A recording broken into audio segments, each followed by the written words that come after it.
Desculpe pela interrupção, doutor. Logo que nós soubemos da possibilidade da criação desse tipo de cotas dentro do Ministério Público, nós redigimos um manifesto que foi assinado por mais de 170 colegas, entre promotores de justiça, procuradoras de justiça e procuradoras da República, de diversas partes do país. Eu pediria licença para ler, porque eu acho que nem todas conhecem o teor desse manifesto. Nós, mulheres, manifestamos o nosso profundo constrangimento ante a possibilidade de que venham a ser criadas cotas que garantam qualquer privilégio para nós dentro do Ministério Público. O Ministério Público é um órgão no qual jamais se cogitou qualquer tipo de discriminação contra as pessoas do sexo feminino, sendo que todos os cargos e participações em eventos públicos sempre foram garantidos para as mulheres que demonstraram competência suficiente para se sobressair na profissão. A simples cogitação de que seja necessária a criação dessas cotas discriminatórias já representa para nós uma vergonha indisfarçável, como se não tivéssemos as mesmas condições mentais dos demais colegas para alcançar cargos de poder do nosso interesse. Assim, as promotoras de justiça, procuradoras de justiça e procuradoras da República, abaixo-assinadas, requerem ao CNMP que não aprovem esse tipo de cota eminentemente discriminatória e com potencial criador de rótulos, que, ao contrário de nos beneficiar, só representará um grave retrocesso na nossa história profissional, que sempre foi e deverá ser pautada pelo mérito. Bom, colegas, em face disso, eu sei que é muito normal, dentro de um evento do Ministério Público, as pessoas começarem dizendo que é uma grata satisfação de tratar de tema tão relevante. Mas eu vou ser muito sincera com vocês, eu devo confessar que eu me sinto muito constrangida de estarmos tratando de um tema que eu considero um dos temas mais irrelevantes que o Ministério Público já trouxe em pauta para ser discutido. E eu acho, colegas, que a questão de se analisar se um determinado ponto, uma determinada questão, ela é relevante ou não, ela tem que ser analisada em confronto com outros temas que estão na atualidade, e também como um tema em si. Analisando em confronto com outros temas que nós temos hoje na realidade, na atualidade, veja bem, nós temos hoje 65 mil pessoas sendo assassinadas nesse país. 5 mil são mulheres, 58 mil homens. E nós estamos aqui discutindo o quê? Criação de cotas calcinhas para promotoras de justiça, procuradoras de justiça e procuradoras da República. Nós temos hoje um sistema educacional que foi completamente destruído pelos últimos governos que ocuparam os cargos de mando desse país. Antigamente, até a escola pública ainda apresentava um ensino de qualidade. Nos últimos anos, o que nós temos são 75% dos alunos que concluem o segundo grau não sabem as operações mais básicas de matemática. Estão condenados a nunca mais conseguirem uma mobilidade social. E nós estamos aqui discutindo o quê? Cotas calcinhas para membros do Ministério Público. Não vou nem falar também do ordenamento jurídico de uns anos para cá, foi atacado pelo ativismo judicial, um STF que profere decisões completamente desamparadas, cada um ao gosto de cada ministro, com promotores sendo formados dentro de uma ideologia de transformação social. Ele não é mais um fiscal da lei, não está ali para segurar o ordenamento jurídico, não. Ele está ali para transformar a sociedade de acordo com o gosto e a visão que ele tem do que é uma sociedade ideal. E como se não bastasse ser, então, isso aqui eu estou citando só 3 exemplos de pontos que eu acho que já demonstram que isso aqui deveria ser a nossa menor prioridade. O tratamento dessa questão em si, eu acredito que seja um erro muito grave, porque é irrelevante mesmo dentro dos quadros do Ministério Público. Veja,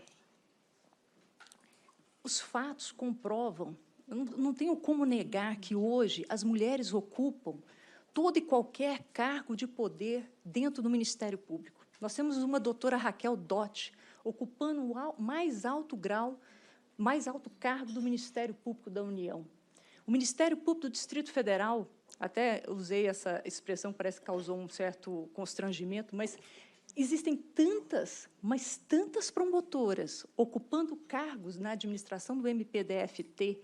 Eu costumo dizer que tem mais mulheres do que salão de cabeleireiro no final de semana. No estado de Goiás não é diferente. Há muitos anos, há uma sucessão de procuradoras gerais de justiça, a exemplo da doutora Ivana Farina, que também já ocupou cargos lá. Então, senhores, os cargos estão aí para serem ocupados, não em função da genitália, não em função da genitália de uma mulher, mas em função da sua competência e do seu mérito. E sempre foi assim. Sem contar que a forma como essa questão é trazida, a abordagem como ela é feita, faz crer como se houvesse um ambiente de machismo dentro do MP, como se os homens do Ministério Público estivessem impedindo as mulheres de ocuparem esses cargos. Gente, eu acho isso de uma grosseria com nossos colegas, porque eu não acredito que exista dentro do Brasil uma instituição mais amável, com homens mais gentis do que dentro do Ministério Público. Eu acho que o verdadeiro problema que existe aqui dentro é uma questão da pessoa pegar as suas relações pessoais e transferir para as suas relações de trabalho. Isso é o grande defeito, mas isso não é feito de acordo com a genitália da pessoa, isso é feito com questão de amizade. É muito comum, dentro do Ministério Público, haver guerras políticas, por exemplo, às vezes tem um grupo, acho que no MPF tem até um grupo chamado Tuiuiu, contra não sei o quê. Enfim, há guerras políticas. E a pessoa que ascende ao poder, ela ocupa aqueles cargos e leva junto com elas as pessoas que são amigas dela.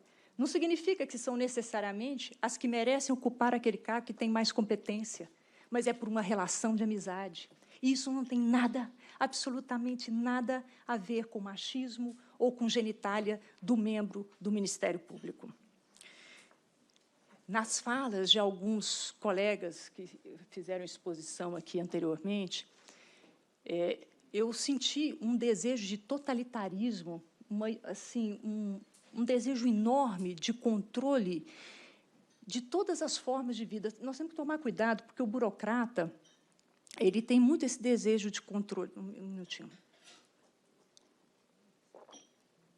O burocrata, normalmente, ele quer controlar todos os meandros da vida, todas as nuances, até os incidentes mais imprevisíveis.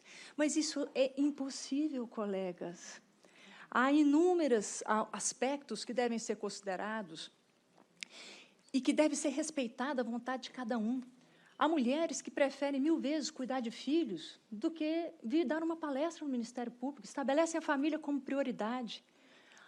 Como que cabe ao Ministério Público interferir na vida pessoal desse membro do Ministério Público e dizer, não, olha, nós vamos dar uma palestra, você entendeu? E tem que ter 5 homens e 5 mulheres naquilo ali. O que está, gente, por trás de tudo isso não é só uma questão de gênero. O que está por trás de tudo isso é um desejo enorme de matar a meritocracia. A meritocracia tem defeitos? Ah, com certeza, é igual a democracia. A democracia também tem 1000 defeitos, mas nunca inventaram nada melhor do que a democracia e a meritocracia. Se nós continuarmos nessa linha de raciocínio de que quem tem que estar ali naquele cargo não é mais a pessoa que tem mais mérito, mas é a pessoa que tem determinada genitália, ou porque tem determinada cor de pele, ou porque tem determinada opção sexual, nós vamos criar numa sociedade próxima de um hospício. Vocês imaginam como é que nós vamos fazer? Vocês acham que essa questão de cotas calcinhas vai terminar aqui? Não, não vai. Daqui a pouco vão criar as cotas para gays. E aí, dentro das cotas gays, nós vamos ter que pensar, vai ter a cota para travesti ou o travesti vai ser fora da cota gay? Gente, isso é uma loucura. Isso é uma verdadeira loucura. Então, eu acredito que, como diz na minha opinião, um dos maiores intelectuais que nós temos hoje em dia, Dr. Thomas Sowell, ele tem um livro que chama A Ação Afirmativa ao Redor do Mundo. Nesse livro, o Dr. Thomas Sowell demonstra como a criação desse sistema de cotas não só não resolveu a maior parte dos problemas que ela se propunha a resolver, como ainda criaram problemas muito mais graves. Eu vejo que, nesse processo todo, as pessoas estão voltadas a querer um benefício para elas próprias dentro do Ministério Público, e elas não estão vendo quem é o maior prejudicado. Porque aquele que vem para assistir uma palestra de quem se senta ali não está querendo saber se ele é homem, se ele é mulher, se ele é homossexual ou heterossexual, se ele é branco ou se ele é negro. Ele quer sorver o conhecimento daquela pessoa. E aquela pessoa tem que ter um melhor conhecimento, pouco importando as características físicas dela. É interessante porque, assim, eu acompanhei um pouco essa história.